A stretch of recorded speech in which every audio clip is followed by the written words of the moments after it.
আমি কিন্তু আমার কাগজপত্র বুঝি না, কারণ আমার কোনো জায়গা জমি নাই। কিন্তু আমি জায়গা জমি কিনি না, পছন্দ করি না, কারণ সাথে যায় না। আমি যা ইনকাম করি আমি এই মানুষের সেবায় বা মোটামুটি চেষ্টা করি আমার মতো করে ব্যয় করার জন্য। এই জনপদের যে সমস্যাগুলো আছে আমি এটার জন্য কিন্তু ইতিমধ্যে দুটো অভিযোগ বক্সে দিছি, একটা মোংলা থানার ইউনো অফিসে, রামপাল থানার ইউনো অফিসে।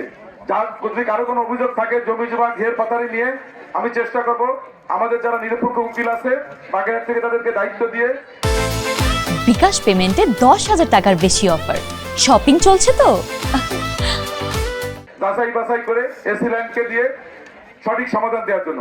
আমি কিন্তু আমার কাগজপত্র বুঝি না, কারণ আমার কোনো জায়গা জমি নাই। কিন্তু ঠিক আছে, আমি জায়গা জমি কিনি না, পছন্দ করি না, কারণ সাথে যায় না। আমি যা ইনকাম করি আমি এই মানুষের সেবায় বা মোটামুটি চেষ্টা করি আমার মতো করে ব্যয় করার জন্য। তো ওই জন্য আমি এক্সপার্ট দিয়ে আপনাদের পরীক্ষা নিরীক্ষা করে মানে এই যে ফয়সালাগুলো আছে সেগুলো করার চেষ্টা করব, যাতে আগামীতে কেউ যেন অভিযোগ করতে না পারে যে আমি বঞ্চিত হয়েছি।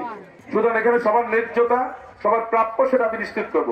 আমাদের এলাকার যতগুলো স্কুল কলেজ আছে আমি চেষ্টা করবো সবগুলো প্রতিষ্ঠানে আমাদের যে স্পোর্টস সামগ্রী আছে, ক্রীড়া সামগ্রী আছে, সেগুলো খুব দ্রুতই দেওয়ার জন্য, এবং সেগুলোর জন্য আমি কাজ শুরু করছি।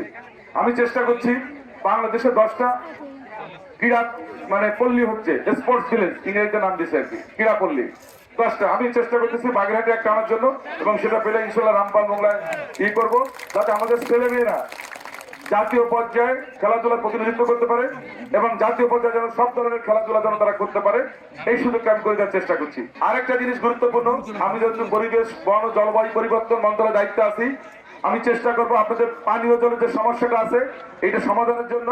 আমি যেখানে টিউবওয়েল বসে না, মোংলা 6টা ইউনিয়ন, এদিকের 7টা ইউনিয়ন, এইগুলোর জন্য আমি পানির ট্যাঙ্কির ব্যবস্থা করছি আমার মন্ত্রণালয়ের ইসে। আমি চাই যার বাড়িতে ট্যাঙ্কি নাই তার বাড়িতে যেন একটা ট্যাঙ্কি যায়। সে কোন দল করে, কারে পছন্দ করে, কি করে, এটা দেখার বিষয় না। পাশাপাশি আমাদের যতগুলো সরকারি পুকুর আছে সবগুলো যেন আমরা রক্ষণ করতে পারি, যাতে প্রত্যেকটা মানুষ তার খাবার জন্য হোক, গৃহস্থলী কাজের জন্য হোক, ওই পানি যেন ব্যবহার করতে পারে। এই জন্য পুকুরগুলো সংস্কারের উদ্যোগ নিচ্ছি, এবং পানীয় জল বা সুপেয় পানি এইটা আমাদের জন্য খুবই গুরুত্বপূর্ণ একটা জিনিস, এটার জন্য আমি কাজ করছি।